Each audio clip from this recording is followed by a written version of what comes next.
Beaucoup de messages. En attendant, on va nous tourner, en ce moment, on va se tourner vers notre invité. Maître, bonsoir et surtout merci d'avoir accepté de répondre à notre invitation. C'est moi qui vous remercie. Désolé pour hier. Je t'ai Ouais. annoncé sur vos Mais bien antennes. sûr, c'est Mais vrai. mieux vaut tard que jamais. C'est clair. Je vous remercie de Et l'invitation. c'est déjà réglé. Vous étiez dans la salle, l'actualité oblige. Vous étiez dans la salle, je crois, le mercredi dernier avec le médiateur Yahi Boni. Premièrement, pourquoi vous avez pris cette option pendant qu'il y a d'autres quand même qui ont estimé qu'il fallait bouder la rencontre? Qu'est-ce qui vous motivait en allant à cette rencontre? D'abord, nous sommes toujours dans notre posture. Nous ne prenons pas la politique de la chaise vide. L'UPG appartient à un collectif qui est le collectif des partis pour l'alternance. Depuis déjà très longtemps, en février, la création de la coalition, nous avons dit nous participons à un cadre de dialogue structuré où le CRN doit donner des gages sérieux pour que le dialogue s'ouvre et qu'il soit conséquent. Et que l'ordre constitutionnel, la traçabilité de l'ordre constitutionnel là soit faite. Donc hier, on était dans notre élément, passez-moi l'expression, nous étions là et la méthodologie que le médiateur a utilisée était une méthodologie pratique, puisque avec le nombre, le pléthore des partis, il nous a pris en coalition, nous étions les 3e ou 4e à passer, il nous a reçus et nous avons décliné nos desiderata, on lui a donné un mémorandum à cet effet. Vous êtes satisfait? Vous pensez que les rencontres peuvent déboucher à quelque chose? Est-ce que vous êtes optimiste? Oui, parce que les lignes doivent bouger. Vous savez, avant qu'il n'arrive, il y a eu déjà un médiateur qui a été recusé. Vous savez, en termes de diplomatie, il faudrait que le pays qui est concerné accepte le médiateur sur le plan diplomatique et que ceux qui sont en conflit ou en crise puissent au moins accepter au minimum. Donc, Yahi Boni, avec son passé que nous connaissons, qui a fait déjà le Bénin en 2 mandats, et dans un pays qui a été éprouvé par une dictature de Kérékou, et qui est maintenant aujourd'hui dans une démocratie qui est éprouvée et qui est approuvée par la communauté internationale, je pense que c'est une personne respectable qui peut.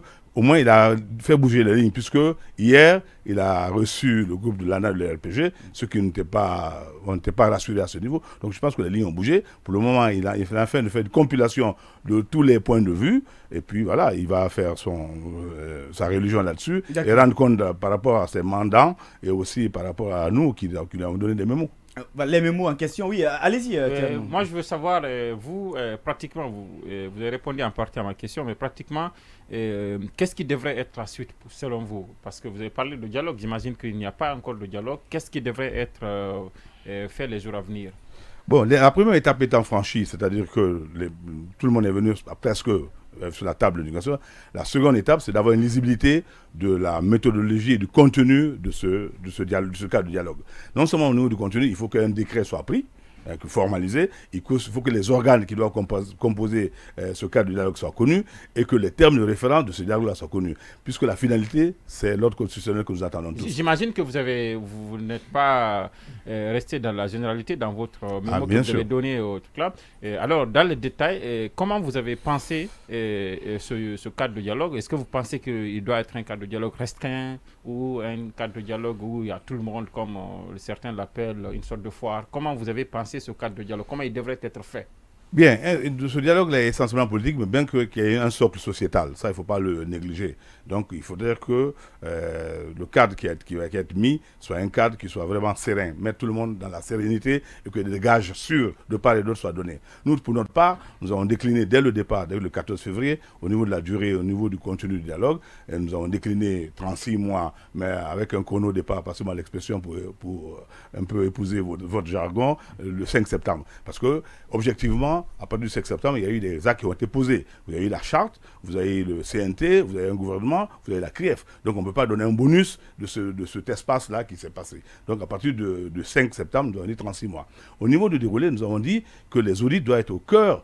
Pour que nous ne puissions pas faire les erreurs du passé, ça doit être au cœur de la refondation qui a été réclamée, même si ça ne peut pas aboutir à une fin totale, mais il faudrait nécessairement que ce soit un filtre pour que ceux qui ont mis ce pays, 64 ans ou 65 ans de dépendance, nous sommes encore dans cet état-là, et que les ruptures que nous avons subies ne reviennent plus, puisque nous avons eu une rupture en 84 avec le CND, une rupture en 2008 avec le CND, une rupture, espérons que ce sera la dernière. Donc les mêmes causes amènent les mêmes effets. Je pense que c'est l'État de notre pays et la gestion qui a été faite de ce pays qui a amené tout ça. Je pense que la question n'est pas répondue. Laquelle? Et je l'ai posé souvent à des acteurs, mais c'est-à-dire que vous avez parlé là de certains points que vous aimeriez voir discuter autour de la table. Alors que la question est de savoir pratiquement, vous avez vu, le président avait mis en place un cadre de dialogue par un cadre de concertation par décret pour rester fidèle au mot.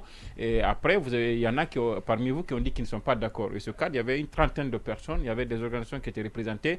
Est-ce que ce format-là, moi je parle du format d'abord du cadre de dialogue, est-ce qu'il doit être présidé par le Premier ministre, par le ministre de l'administration territoire? Vous tenez à ce que ce soit... Quel format quel est le format de cadre de dialogue? Maintenant, après, on discutera de ce qui mais le format est décliné. Vous avez la CEDEAO qui a amené un médiateur. Nous souhaitons que ce médiateur mette les parties en confiance.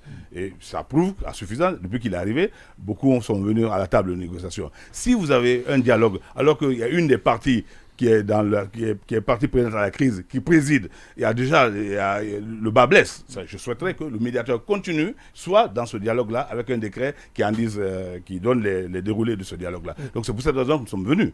Parce qu'il faudrait effectivement que nous avancions. Parce qu'il y a des suspicions, il y a des gages pas certains, donc chacun va dans tous les sens. Le médiateur a mené au moins de la cohésion au niveau de la démarche. Donc ce médiateur doit être au centre de ce dialogue-là jusqu'à ce que nous aboutissions à une traçabilité et nous continuons. Mais pour préciser la question de Bonnet aussi, parce qu'il y a souvent une sorte de divergence. Il y a une partie justement de la classe politique qui estime qu'il faut faire un dialogue, on va dire, avec les partis représentatifs, pour ne pas dire les grands partis. Et il y a une autre partie qui dit non, il faut faire un dialogue avec tout le monde parce que tout le monde compte, au fait. Donc, est-ce que sur cette divergence-là, vous avez une position?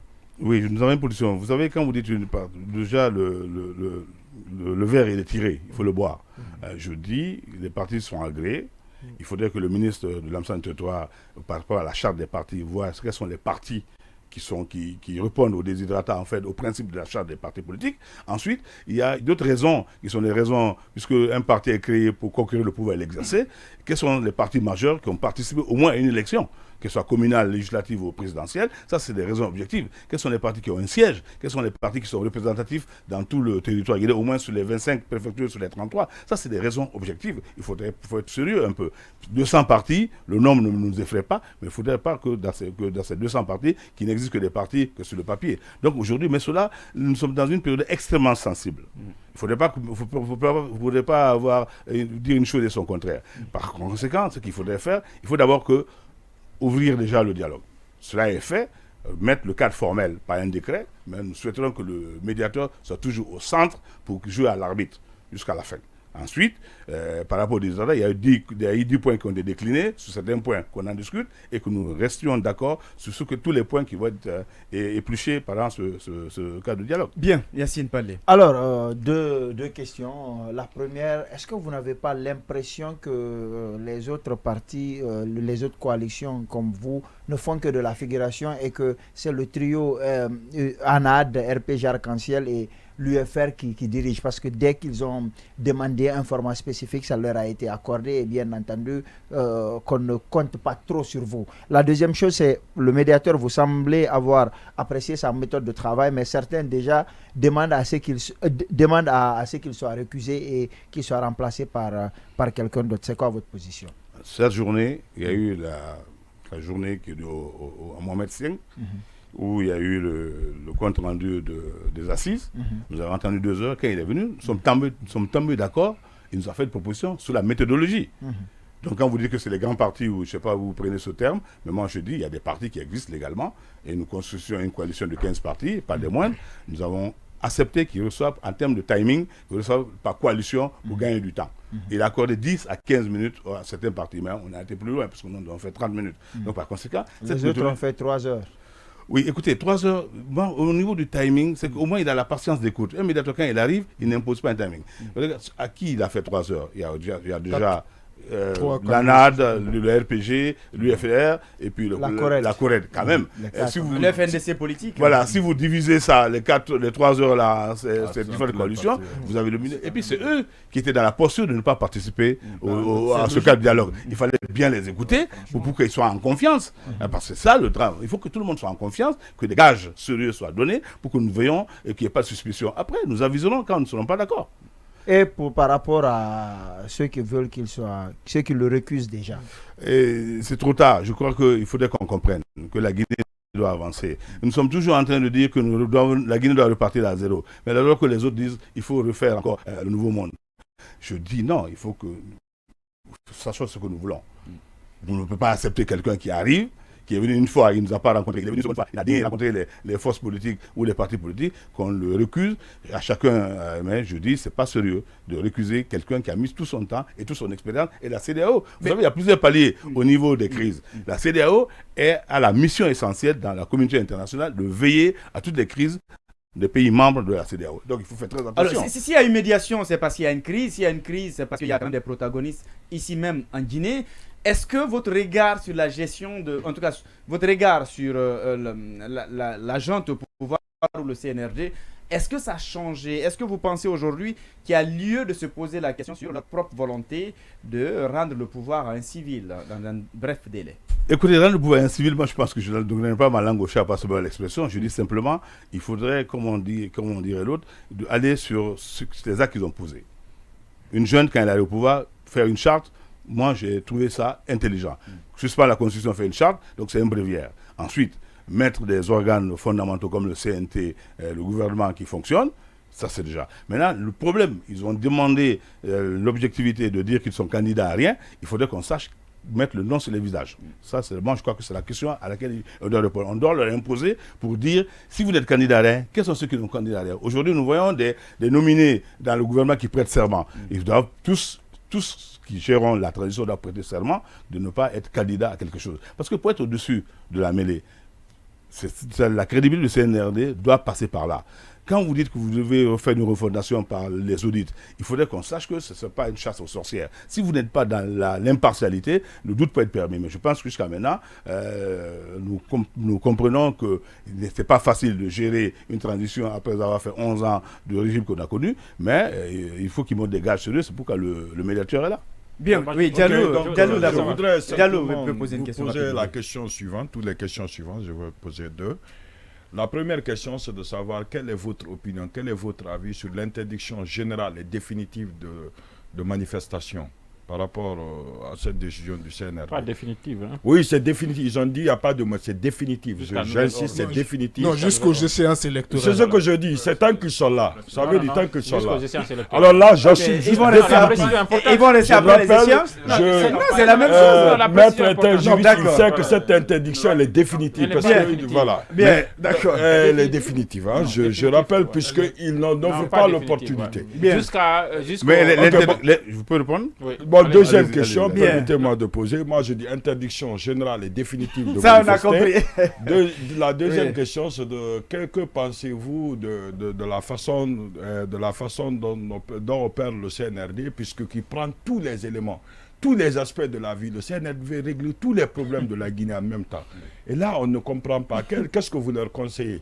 Parce que c'est difficile de régler tous les problèmes du monde. Vous répondez déjà à la question. Dans leur posture, j'appellerais, ils gèrent les affaires courantes. Ils sont venus trouver un État en panne. Ils sont obligés de pouvoir... Le Guinéen lambda n'a pas les mêmes problèmes que vous et moi. Le Guinéen lambda veut manger à sa faim, le panier de la ménagère. Le Guinéen lambda veut quitter Kindia à moins de 2 heures, de Conakry à moins de 2 heures être à Kindia. Ça, la vie ne va pas s'arrêter pour autant. Donc moi, je crois qu'ils feront ce qu'ils peuvent et saluons cela.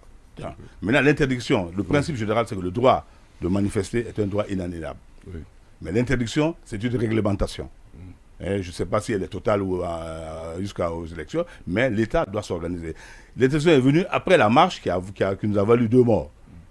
je pense. Donc, bien avant. Bien avant. Oui, c'était une réglementation qu'ils ont donnée de déposer une demande avec aucune base légale.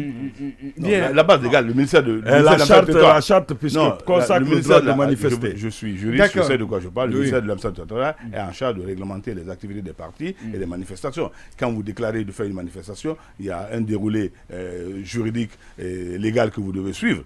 Donc aujourd'hui... Oui, mais sauf que la décision, c'est en amont. Ça a été dit, on n'a pas parlé de forme où on a dit que c'est interdit. Alors, dans ce cas, moi, en tant que juriste, le principe est inaliénable. Chacun a besoin de manifester.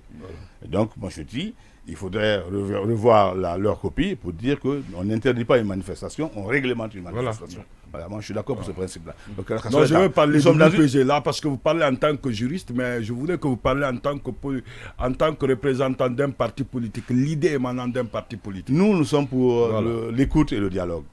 Nous gérons un testament politique de Feu Jamal Loré qui nous a valu cette transition réussi, parce qu'il faut le reconnaître, paix à son âme. Donc aujourd'hui, nous sommes dans cette posture-là. Vous parlez de transition réussie alors que les autres sont en train de dire d'éviter les erreurs du passé. Que c'était même 2010, une erreur du passé. Reconnaissez-lui ça, que quand il a sacrifié sa légitimité, enfin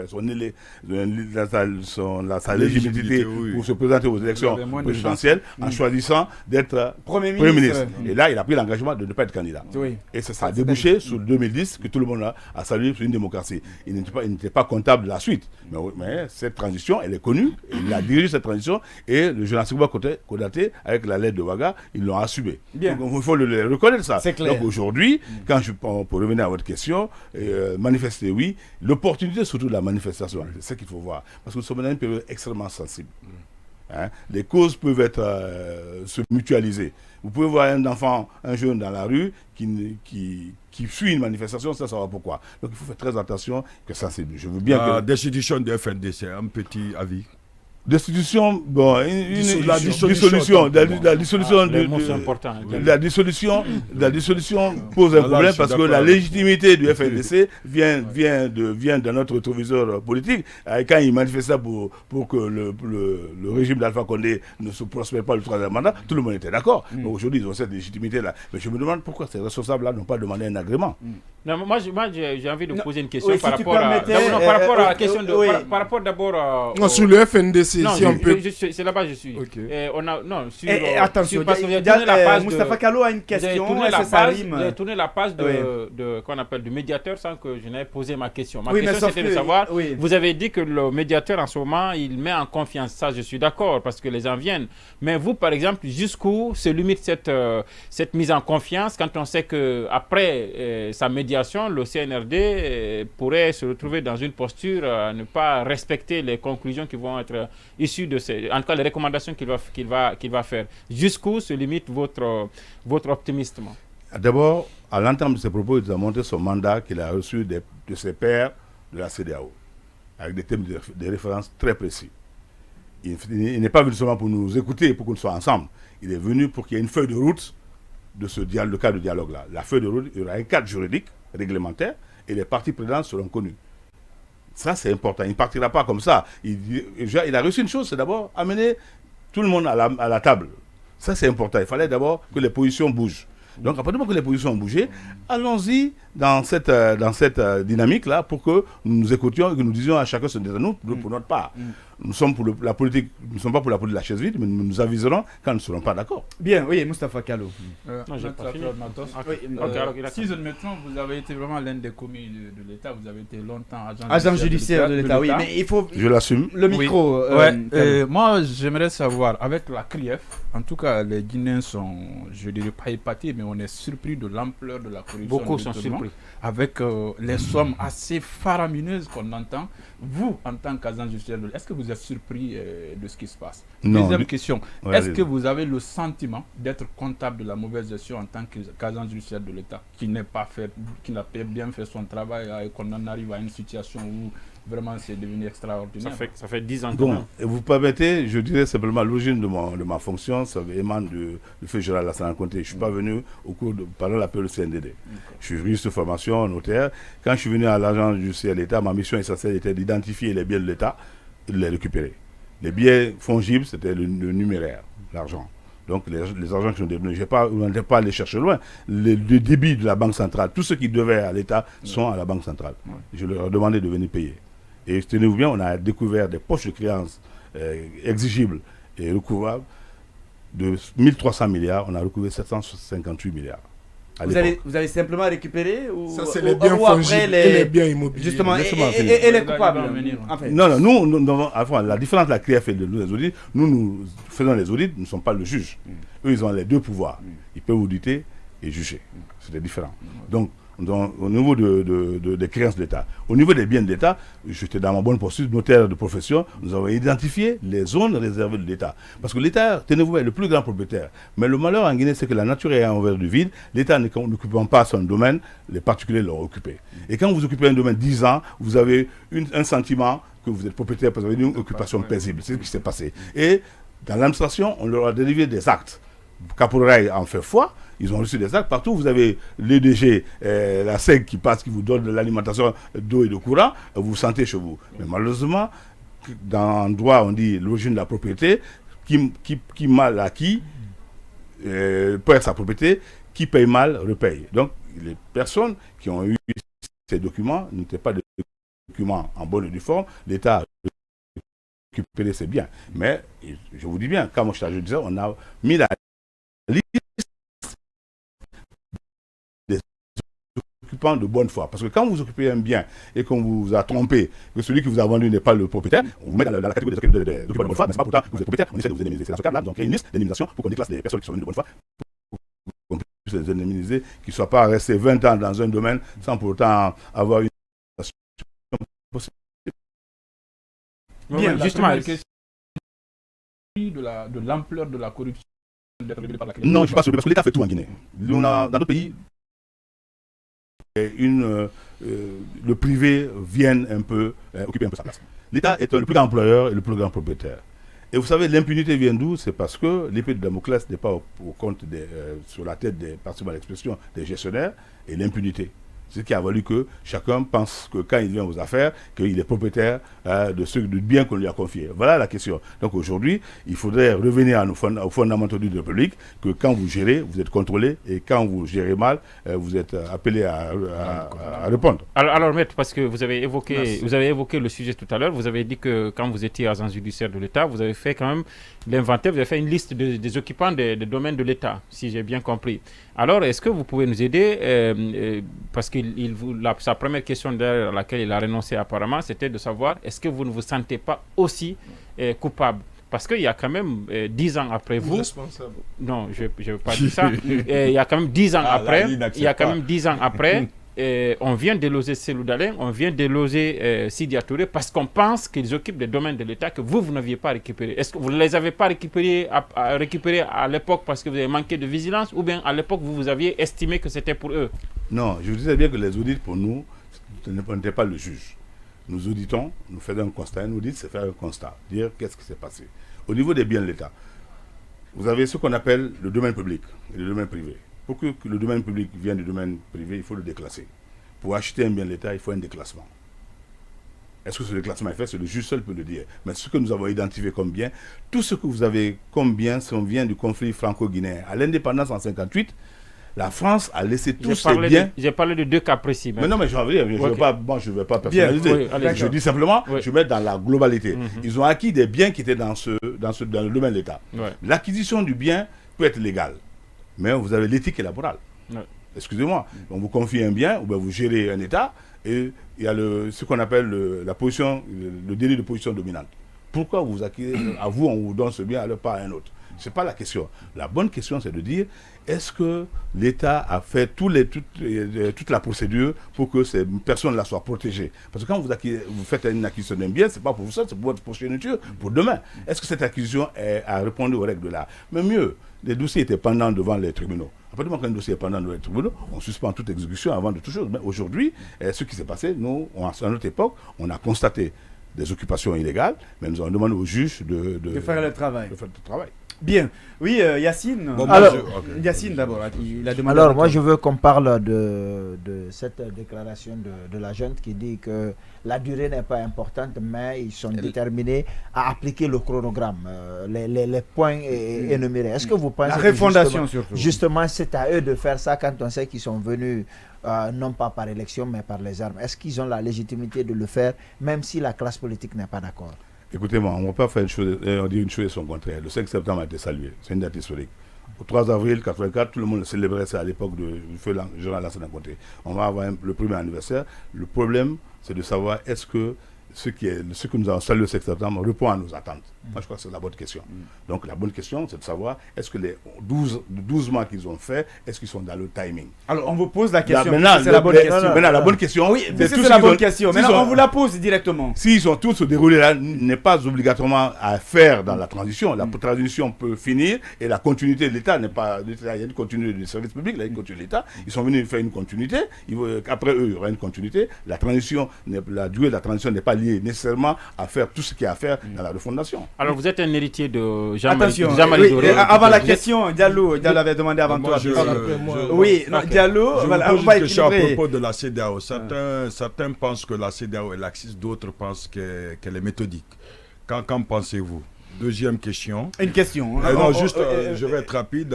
La gouvernance des élections, le déroulement des élections. Est-ce que souhaitez-vous une commission indépendante ou bien qu'elle soit organisée par l'administration? Je réponds à votre deuxième question. Je veux que le CND soit comptable du bout en bout de la transition. Et pour parler de la CEDEAO, nous sommes dans une géostratégie géopolitique. On ne peut pas se défaire de la CEDEAO. Ce n'est pas possible. Il faudrait raison garder, être dans cette filière-là pour que nous soyons sérieux. C'est vrai, vous direz que dans le rétroviseur de la CEDEAO, ils ont parrainé des chefs d'État qui ont fait 3 mandats ou qui se sont présents au pouvoir, mais ça c'est autre chose. Mais par rapport à la Guinée, prêchons pour notre chapelle. Disons que c'est une chance pour nous d'avoir un médiateur de la CEDEAO, parce qu'à l'extérieur, si nous pouvons sortir de ce cadre de dialogue-là formel et que nous puissions nous écouter et avoir une traçabilité pour arriver à l'ordre constitutionnel, tant mieux pour nous. Bien, oui, Baïla, avant-hier, toujours. Oui, toujours sur la médiation sur la CEDEAO, j'aimerais bien vous faire réagir. Il y a une image qui a fait couler beaucoup d'encre. C'est lorsque Kiridi Bangoura a porté, on va dire, la parole des coalitions qui ont été reçues par les médiateurs de l'ANA du RPG. Je vous pose la question, qu'est-ce que vous en pensez? Parce que vous avez déclaré il y a quelques mois que lorsque l'UFDG et le RPG semblaient se rapprocher, que c'était un rapprochement contre nature. C'était vos mots. Donc, qu'est-ce que vous pensez? Est-ce que cette image-là, hier, vous a fait quelque chose? Oui, je vous ai rappelé dans l'entame des propos que quand vous voyez Gbagbo, Bédié et Ouattara s'embrasser, c'est la raison d'État. Vous savez, certainement, ils ont fait une mutualité de leur force. Aujourd'hui, on ne peut pas être adversaire éternellement. Ils étaient adversaires hier, mais aujourd'hui, peut-être qu'ils ont une cause commune. Mais il y a 2 mois, vous disiez que c'était contre nature. Bien sûr, jusqu'à présent, je maintiens. Parce que quand vous regardez le RPG, il n'y a pas un an,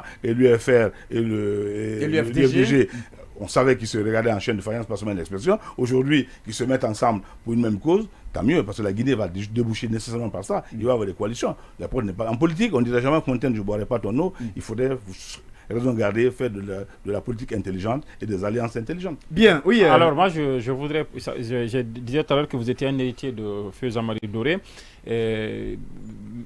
Est-ce que vous pensez que le Premier ministre actuel, celui qui est parti, Mohamed Biavogui, qu'est-ce qu'il a manqué? Pourquoi il n'a pas été ce Jean-Marie Doré qui avait quand même pu avoir vraiment la possibilité de dérouler son programme, organiser des élections? Qu'est-ce que Jean-Marie avait que Mohamed Biavogui n'a pas eu? Vous savez déjà, un poste ministériel est encore mieux, un poste de Premier ministre dans une transition comme la nôtre est hautement politique. Jean-Marie Doré avait une carrière d'homme politique. Et sa mission dépendait de la lettre de Ouaga. Et la lettre de Ouaga, c'était une mission qui a été confiée par la CEDEAO. Donc il avait plus de légitimité que Mohamed Biavogui. Pas mais il avait plus il avait plus de coups de franche. Il y a plus de liberté.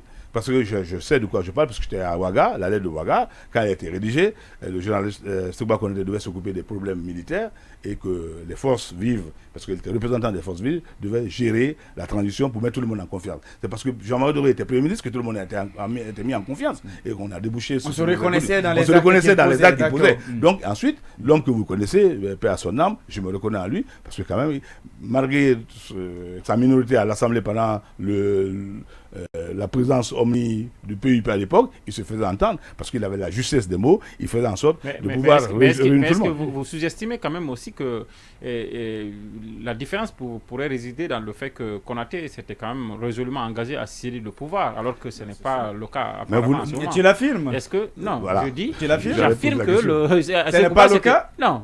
Maintenant, parce que tu dis... D'accord, très bien. Bien, d'accord. Je dis que c'est pouvoir s'était résolument engagé à céder le pouvoir, alors que là, apparemment, c'est pas ce qu'on voit. Est-ce que ce n'est pas dans ça aussi que réside le fait que Jean-Marie ait pu dérouler ce programme-là sans avoir trop de bâtons sous les roues? Permettez-moi de vous rappeler que le général Segba est arrivé par une crise le 28 septembre, vous en parlez tout à l'heure. Nous sommes allés à Ouaga pour régler cette crise-là. Toutes les forces vives sont allées à Ouaga. Donc, c'était plus... Il y avait une nouvelle donne. C'était la deuxième partie de la transition. La rectification de la transition. Si vous voulez. Je ne parlais pas ça parce que la rectification s'est faite à Ouaga avec Blaise Compaoré. On voit ce qui s'est passé. Je refuse de prêter ces mots-là. Mais je dis, ce n'est pas la même époque. Donc, aujourd'hui, les mêmes causes amènent les mêmes... Aujourd'hui, nous sommes dans une posture où tout le monde a salué le 5 septembre parce qu'il y a eu un troisième mandat de trop. Il y avait une constitution tronquée. Donc, aujourd'hui, moi, les bonnes questions, c'est de savoir est-ce qu'on va les laisser faire ou leur donner des balises ou surveiller, ne pas donner chèque en blanc. Nous, c'est ça notre posture. Nous allons au dialogue, mais nous ne donnons pas de chèque en blanc et nous veillons. Le jour que nous ne serons pas dans nos déshydratats, nous aviserons. Bien, on est malheureusement pris par le temps, mais avant de vous laisser partir, justement, cette question, est-ce que vous êtes favorable à la réduction du nombre de partis politiques, comme l'a recommandé le rapport final des Assises nationales? C'est le peuple qui va décider, c'est le suffrage. Sauf qu'on demande... Je pense que les thèmes de référence du suffrage doivent dire que ceux qui iront aux élections, parce que même le remboursement des cautions, c'est déjà un exemple. Si vous n'êtes pas 5% dans les on vous dit que vous n'êtes pas remboursé, votre caution n'est pas remboursée.